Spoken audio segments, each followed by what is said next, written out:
On this episode of Samp&Chance Wrestling, guys, we are going to take a look at what's happening in the world of AEW. Kyle O'Reilly going after Okada, but losing at the end of it all. We're going to touch on that. Also, Samantha Irvin leaving the WWE hours before Raw. Was that the case? We'll get into that as well. Braun Breaker, two-time Intercontinental Champion. That opens the door now for Jay and Jimmy and Roman to reunite. All the storylines are coming together. War Games is coming together. But before that, we have Crown Jewel. We'll touch on that a little bit as well. So all this and so much more on this episode of Samp&Chance. So strap in and thank you for letting us into your ears.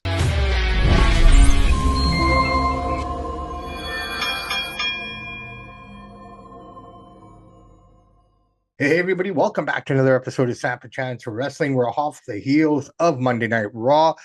And I'm here with my man, Mr. Chance Michaels. Chance, how are you, buddy? Doing good. Yourself? Can't complain, man. Everything is everything. Life is beautiful. It's rainy here in Oh Vancouver. no, it's cloudy and nice out here. Very nice Yeah, day. no, it's just pouring. I think most of that torrential flood stuff they were talking was more for the lower mainland, not really out where you are. So I know you guys had rain over the weekend, but nothing like was out over this way. So, No. but hey, man, it is what it is. Mother Nature's letting it be known, what needs to be done, and it is what it is, man. Accept it. That's it. All right, let's get into it, man. Let's go right into AEW. Kyle O'Reilly, local boy, Delta boy, making good in AEW. He's been gone for a while. He's back. But he had a pretty big match there last week against Okada for the international title there. Looked really good. Continental Championship, I think they call it. I thought, is it international or continental? Either or. This is continental, but I don't understand all the belts in AEW. It's pretty stupid, but nonetheless, it was a title match. It was what they call that Dynamite was called Battle of the Belts. I think every match had a belt on the line. Yeah. So I mean, and they have enough belts there, right? They got a belt for a belt for a belt for a belt for a belt. Way too many belts in AEW. Well, when you have that many belts, the belts become meaningless. That's a problem. All right. So the match, what do you think of it, man? I thought it was pretty good. It was all right. I mean, Okada is definitely, like I said before, he's slow on his feet. He doesn't move that great anymore. People, the hardcores are talking about old Okada. When you watch him now, I mean, I don't think he's smidge above average. I don't know. I don't find him that impressive myself. Well, but that's just me. I thought it was a decent match, though. I knew Okada was going to take it, but it's impressive that Kyle O'Reilly's even out there when he has diabetes and all those health struggles that he has. To see him out there working hard is it's a testament to his will. That's a serious diabetes is a serious thing. You can go blind. You can lose your feet. All kinds of health problems if you don't manage your blood sugar levels. So hats off to him going out there and kicking butt and doing his best. And he'll get a belt one day. Yeah, I know. I mean, you got to feel for the guy. He works so hard, and I only want to see the best for him. I remember watching him here locally. At that one time in the early 2000s, and he got a shot. I think maybe he left NXT WWE too soon. But with his health issues and everything, maybe they would have released him. But at least he's found a home in AEW, and he's able to kind of apply his trade there. And let's see where he can go. It's almost like a Daniel Bryan kind of thing. He doesn't have quite the character, the charisma of Daniel Bryan. Same build, same height, same wrestling style. They incorporate a little Muay Thai in there, the knees, the elbows. So it's a strong style, and being happy for the guy. I'm not gonna knock him too much, but no complaints, no issues here with him at all, man. I mean, he's doing what he's doing. He's living his dream. He's not a WWE guy. He is an AEW guy. Just by looking at him, I mean, maybe the new WWE he could kind of get in there, but the old way they had it, no, he's an AEW guy. It's more his style. They focus a little bit more on matches, as Tony Khan would say. So it's perfect for what he wants to do, and he's doing well. So it was a decent match. I wouldn't say it's great. It was great, but it was decent. Fair enough. All right, brother man. Monday Night Raw, Braun Breaker, he retained two-time Intercontinental Champion now. The storylines are all making sense. I mean, the bigger story is obviously the bloodline, and this is, putting the belt on Jay, I think was a purpose. Now you look at it in hindsight, that was the reason they put it on him, just to get it off of him, to build that War Game storyline. You're starting to see it all kind of come together now. Jay rejecting Roman and Jimmy on SmackDown. My question is this: why would you even go there if you're just going to go there just to say no? You know what I mean? Well, first of all, I got to say it's maybe the worst booking I've seen all year. And they've done a lot of bad booking. You give him the belt for 2 weeks. He had one title defense. I think he beat Xavier Woods, if I'm not mistaken. comes back, wrestles Braun. Braun beats him. What's the point of this? Like I said, it's 50-50 booking. That's all they're doing now in WWE. The thing is, this bloodline stuff, to me, it's becoming watered down. It's becoming monotonous. This is reminding me of NWO when they inflated the NWO. They had all those different guys. It should never been NWO. Kind of watered it down, lost its muster. I'm feeling that with this, with the bloodline now. There's too many guys. It's watered down. All the Raw and all the SmackDown is all around the bloodline stuff. I think it's too much. Sometimes less is more. And I like the bloodline, but I just think it's oversaturated, and I think it's going to start losing some of its muster here. And to give the belt for 2 weeks to take it off just to build this storyline, to me, is just lazy booking. Braun's done this already. He won the belt and lost it to Sammy, then won it back again. So this is the second time that he's 50-50 booking. So this is the kind of thing that is kind of going on. Now, I disagree with you on the whole bloodline thing. I don't think it's overwatered. I think we're dealing with a different group of guys. The old guys are kind of coming back in, so they're building that story. And it's kind of has to kind of come across on both shows, considering, the one guy's on this program.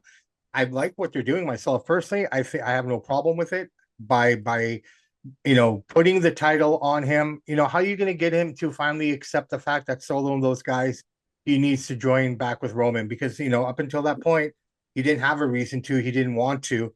Now that Solo and those guys kind of come and interfere in his match on his brand, kind of. You don't need to use the belt. You don't need to use the belt 2 week on, 2 week off. They could have wrestled anybody and they could have interfered in his match. It's 50-50 booking. Like you said, they did it with Braun and Sammy. I said the same thing. I'm saying it now. It's just lazy. You're not writing. Looking at the booking the way they're doing it, though, man. You're just saying it's lazy. They did it with. I know what you're saying, but I'm saying they don't need to do that. Why? What would you have waters done? down the belt. What would you have done? How would you have done? Would have had him win the belt to lose the belt in 2 weeks. He could have wrestled anybody else. Why is he wrestling Braun? He doesn't have to wrestle Braun. But that's the whole. Somebody else? But that's the story. You see, and in essence, and what you're also building here is you got that interaction between Jacob and Braun as well, right? I mean, well, now they're throwing it. Now they're doing that. Right? Yes, what I'm saying is, so you can see the seeds being planted for different storylines. I don't think it's watered down at all, man. Absolutely not. I would say myself personally, top 3 worst bookings so far of the year. And they've done a lot of blunders.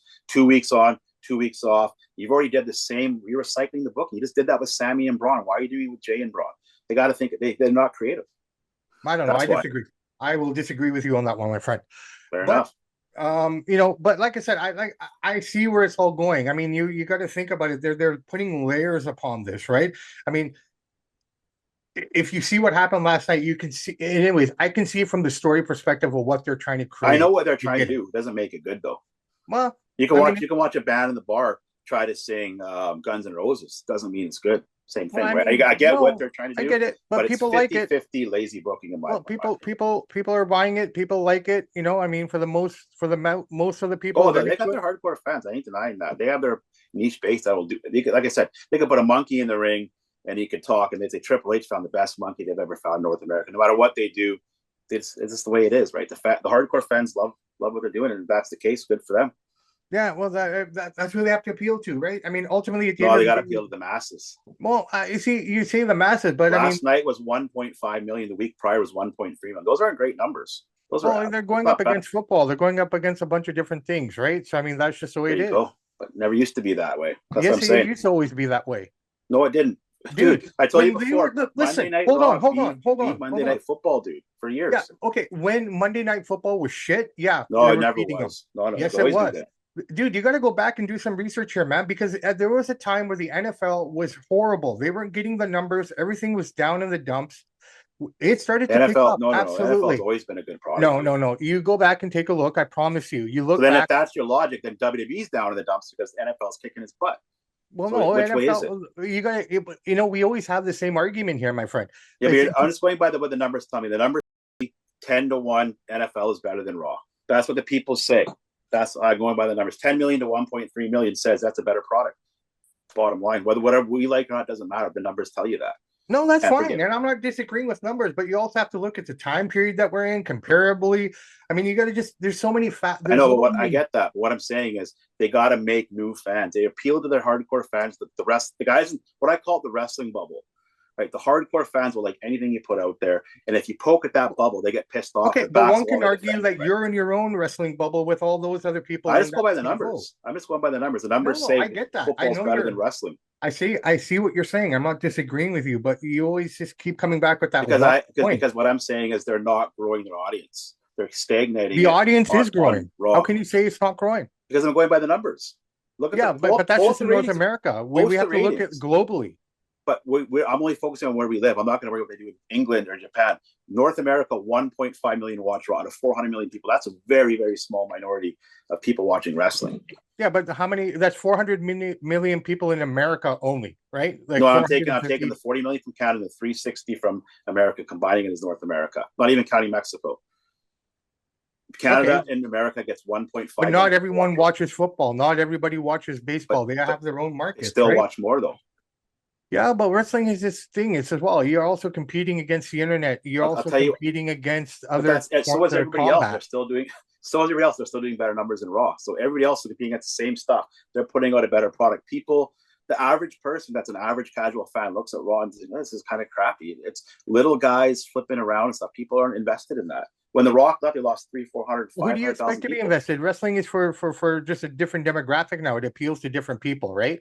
I mean, the people that you're talking about were fans of it in the 90s, But dude, right? And that was a different but they're product. There not was growing. no internet then. There wasn't a But lot of the there was stuff that internet then people in the could pick 90s. at, no, well, not like it is Dude, today, go into right? any. I'm in the boxing gyms every day. I'm on the football fields. The guys in their 20s and Yeah, and 25. I'm in the high those schools. are But just what I'm telling you is there's no buzz to wrestling at this age group. When we were younger, there was. So why are they not getting these people to like because they're wrestling? not They got to figure that appealing out. to this age group anymore. They got to find out how to. Because you're just appealing to fucking guys in their 40s and 50s, nerds that love everything you do. You're not growing the young. You need the teenagers, the guys that think it's cool, the guys that want to are 19 and 20. They're going to get in their car, travel to a show and watch it. You need to get those people back and bring Well, them in. let's see what they can figure out, man. But like I said, I mean, they're just appealing to the Oh demographic, yeah, they are. I that agree. They works, appeal to the hardcore niche base, right? but And they got to the think. people They that got to you think talk big to are picture. just a part of a smaller bubble, man. What's that? The people you talk to and get, who tell you these things are just a part of a smaller bubble as well. I mean, everything's just bubbles, right? You got Yeah, guys in this bubble, you got guys in but that bubble, people in this here, but bubble. just go by the numbers. NFL grew their audience. WWE lost their audience. NFL beats everybody though. It's just not Baseball, WWE. even the World Series will outdraw Raw. Well, Why is Raw? because But it's Raw is not a hot product anymore. That's what I'm saying. It's not must see TV anymore. It's like, oh, Raw is on. We'll watch. I'm like, oh my god, I can't wait to see it. They've lost that buzz for many reasons. I just that's what the numbers tell me, so I have to go with the numbers. we can do this for 10 years and we'll But I'm never just going agree. by the numbers, dude. Post the numbers on our social site. I'm gonna post them from 98, 99 to now, and look at the audience, and the audience can just tell us 4 million people are gone. Different time, different demographic, different. Maybe you are right, but they still left, right? Yeah, they left because they didn't like, what direction they went into, and that's fine. And that happens every time. I guarantee guys who used to watch wrestling in the 70s didn't like the rock and wrestling stuff that Vince McMahon started to do, correct? The base Well, hold though, they're on. not growing the base. Right, but that's always every generation is going to have that. Now this attitude era generation is going to shit on the product that's today because they don't like, it's not up to their standards of what they used to watch, right? So I mean, this is just the world that we live in, my friend. But the people aren't watching it, dude. The numbers will tell you that. I'm going by the numbers. That's it. I don't care about attitude era, whatever you want to call this era. The people aren't watching it, and what are the reasons? We don't know. Nobody knows for sure. But they gotta grow their base. They gotta get the To teenagers do with the invested. fact that there's a lot more options. I think the fact that because people don't have cable anymore, that plays a big role in a lot of this as well. Like there's so many factors, man. There's just so much that we can look to and break down to why this is happening, right? I mean, think about it. At the time that when Raw was on TV in the 90s and stuff, yeah, that's all you had was as the option to watch it. So of course everyone had to tune in. Now with streaming services, I'm sure a lot of people are still watching it, but you know what? You have so many sites that you can go to just to watch it because they don't have, like for us, we're busy all the time, right? But you could say that for any show, any sport, right? Any same thing. You can stream anything you want. At the end of the day, you got to go by what the numbers tell you, and that's what they say. Well, So I think we also have to look at the numbers of how many people are streaming the product, how many people are watching it in different methods and different ways as well. And I mean, I'm sure the numbers are there as well. So, that does not count the dollars, though. Those are yeah, just league well, stream, right? So all right, brother man. What else do we got here today? We've talked about that. Samantha Irvin, she left. She's gone, and they brought back Lillian Garcia, man. A lot of people think that she quit a few hours before Raw, but I found out that this is something that she's been planning for a while. She wants to focus on her music career. She was on American Idol too. I didn't know that. Like she actually tried out there, and I don't know how far she made it or not, but she was on American Idol before she ever came to Raw. She really wants to focus on her music, and she's been trying to figure it out with the WWE for her to go and work on side projects, but no deal could be emerged where they were both satisfied on either side.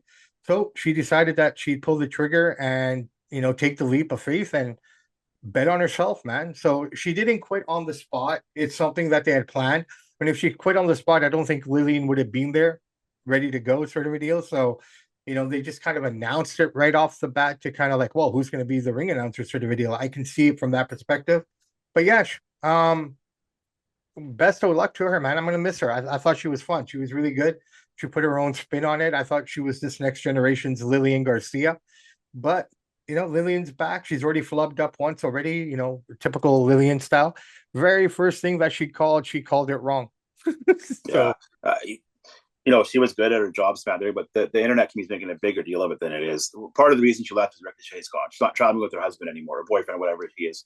So that's part of the reason she left. And yes, the music career too. So she's got a little bit of sour grapes because he's gone, not traveling around. She's an attractive lady. Maybe he didn't want her flirting with all these dudes. We all know how dogs or these wrestling guys are. There's so many factors here. I wish her the best. At the end of the day, we got grown men on the internet upset.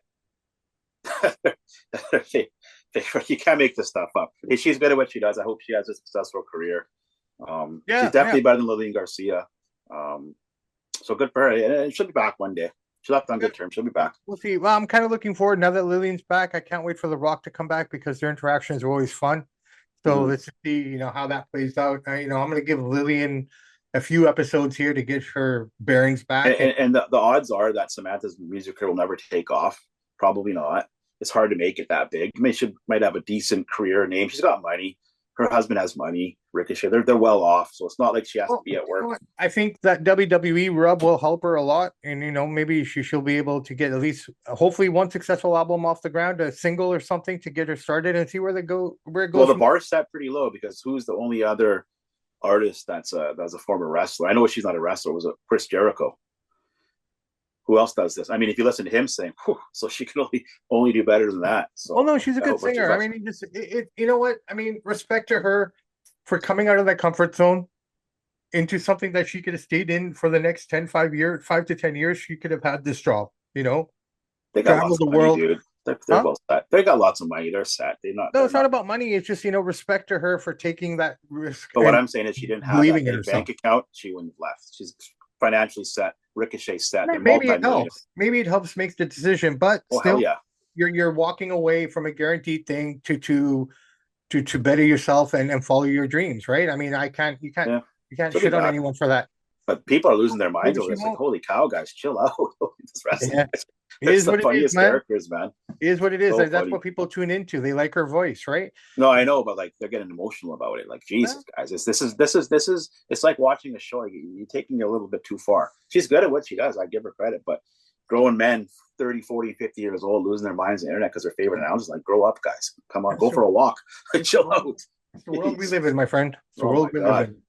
All right, brother man. I think we kind of covered everything this week. There's really not much going on. We got Crown Jewel coming up November 2nd, so we'll break it down for you guys once we know the full card next week. We should know the whole card by then. We know we got Gunther, Cody. We got that should be fun. We got Gunther, Cody. We got Liv versus Nia, which is now interesting because Raquel is gonna be present for that. Otherwise, should have just been a squash. So, I mean, that kind of opens the door for Liv potentially beating. Oh, yeah, I forgot to mention this. And we got a show in Port Moody, Halloween Hell, this Sunday, October 27th at Site B, which is a craft brewery, which is a very nice building. So if anybody wants to see Hell in the Cell, fans bring the weapons match or cage match, I think they call them. I'm not sure which one they're referring it to. October 27th, Site B, Port Moody, CAW, Halloween Hell, which is always a fun show. Cool. Yeah. Go check it out if you're in the area, if you have nothing to do. But yeah, man, we're getting close to Halloween. We're getting close to all that stuff. So all the fun stuff's starting to happen now. Personally, for me, this is the worst time for TV because I don't like horror movies or horror stuff myself. So there's just so much of it saturated on TV and television now. It's kind of like, yuck. I hate this time of year for television. That's just me. Well, Thank I God. like it because we got football, college football, we got baseball, World Series this Well, Friday. we got Oh, just World to get into Series, we it. got football. Yeah, we got lots of other things to watch. But I mean, in between that, you just, I guess you're stuck with a lot of this horror crap now. All right, Yeah, brother, I'm not man. into that horror stuff either. Yeah, I never have been. I don't know, just never, like, I'm not scared of it or nothing. It just wasn't my genre, Yeah, yeah, totally with you on that. right? I just never, like, I like suspense drama and stuff like that. But, just going to town with someone with a knife just doesn't make any sense to me. Never has. But then again, I mean, each to their own, right? I mean, Yeah, fair if enough. that's what you like, that's what you like. I mean, Oh, we got to talk about I forgot to bring up the Wyatt Sixes. Wyatt Six are finally back. oh yes, yes, yes. But White Six made their return. You know what the funny thing was, man? I was watching Raw last night at that match as well. I'm watching this AOP match and with the New Day, and I'm like, man, where's the White Six? We haven't seen them ever since that match. Like they've completely disappeared. So good to see them back. Put them into I a program with the Final Testament. That's good. You like I know, said it a few months ago when they first came, they had something real special there with the vignettes, the whole coming off the Bray thing. Bo Dallas was Uncle Howdy, had a really cool thing going, and then they had a few matches. They just let it die off. I don't know if they can get it back to that excitement, I anticipation think they level. can. I don't know, man. Reacted to them, and everyone was really happy just on social media as well. A lot of the fans were happy to see them back. Let's see what they do with them. I don't know, right? I mean, they just come back. They got a program now with these guys, another group that I really. just don't understand it. I would like to ask Bruce Pritchard one thing. You've been here a long time, okay? We Triple H on this. You know more than him. You've been doing this for how many years? You have the Wyatt Six. They were hot, buzzing, casuals are tuning in. Everybody was like, this is cool. All of a sudden, a couple weeks later, you let them go away, and now you're bringing them back, expecting to be hot again. You can't. It's 250-50. You got to keep them hot. I don't understand. We'll see what happens, but We'll see what they do. Oh, also, guys, check out Piers Morgan live. He had a panel discussing the Vince McMahon documentary. I don't know if he's seen it or not. It was I kind did. of Yeah, my boy interesting. Vince Russo was on there. Russo was on there. Maven was on there. He was the guy that won the first Tough Enough and actually eliminated the Undertaker in the Royal Rumble that year. Also, they had so they had Maven. They had the coach was there as well, and they had Charlie Caruso, who used to be you know backstage reporter for the WWE. Now she's working with ESPN. She's on ESPN. I think she does First Take sometimes too, right? I've Yeah, seen her up there. he So does. yeah, um, here's Morgan's a jackass sometimes, man. He tries to push buttons to get certain things out there that aren't really necessary or real. Like that, the bringing in Phil Mushnick. I mean that guy. He basically has been singing the same song for the last 20 years, and he has nothing to back it up with. You Yeah. know, but I like Pierce because I like Pierce is one of the best interviewers because he's fair, he's yeah, reasonable, but he asks tough questions, and that's what the audience wants to see, right? He's fair minded. He'll hear you no, out. no, no. He doesn't cut you off, and I've but always, yeah, I like it. I've Actually, you always, know what? I don't like him anymore, but probably besides Larry King, the best interviewer of all time, and everybody that's been on the show will tell you that is Howard Stern because he has some fun, but he puts you in a tough spot. He asks some yeah. good questions, and he's a brilliant, brilliant interviewer, Howard Stern. Plus, years and years of experience in building your Just craft. Yeah, smart questions. Yeah. years of experience in building the craft. All right, brother man. I think we've covered everything that we need to cover here today. It's pretty quiet otherwise. On the CW, they're doing really good over there, man. I'm really enjoying it. I highly recommend you guys watching the NXT programming as well. It's good. It's good. It's really fun. I mean, it's a good alternative if you're not enjoying the main roster stuff. I like NXT. I can't complain about it. So check it out. It's on the CW now as well. So yeah, man, we got all that going on. We got Dynamite this Wednesday. Let's see what they give us this week. So other than that, we go into SmackDown and then we go into the go home shows before Saudi Arabia, November the 2nd. So in between that time and whatnot, we will come back to you guys. We'll tell you what's going on. My name is Bobby Sampson. He's Mr. Chance Michaels. In the words of the great ACDC, those that download, like, and subscribe to the podcast, we salute you. We do salute you guys. And remember, work hard, never give up on your dreams, regardless of what people want to say to you or how they want to react to you. It doesn't matter. You're doing what you have to do to win, right? And that's the most important thing. People who don't want you to win will be the ones to tell you, oh, this is crap. Oh, this is no good. Oh, this is lame. Well, you know what I say to you people? Straight up. That's about it. You guys carry on, believe what you want to believe, and stop hating on people who want to win. Samp and Chance are out.